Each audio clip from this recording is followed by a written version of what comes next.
బాలయ్య బాబు చరిత్రలో 100వ సినిమా.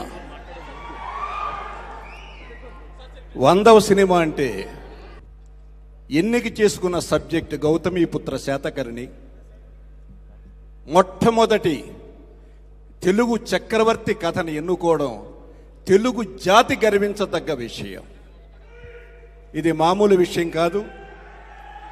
33 రాజ్యాల్ని జయించి చక్రవర్తి అయిన గౌతమీపుత్ర శాతకర్ణి కథని ఈ రోజున మనం చేసుకుంటున్న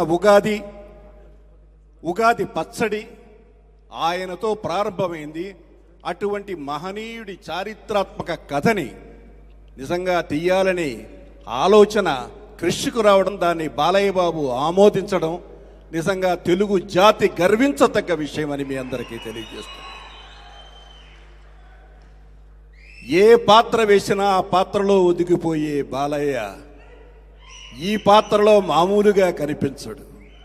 జానపదం, పౌరాణికం, సోషల్, యాక్షన్, సెంటిమెంట్ ఏ యాంగిల్లోకి వెళ్ళినా తనకి తను మలుచుకునే బాలయ్యని మనం మా గౌతమీపుత్ర శాతకర్ణిగా చూడ్డానికి ఎదురు చూస్తాం.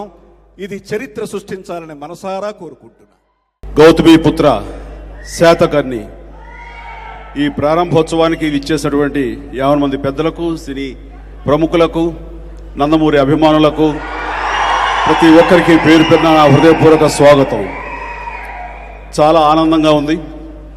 ఎందుకంటే 100వ సినిమా అనేది చాలా ప్రతిష్టాత్మకమైనటువంటి సినిమా.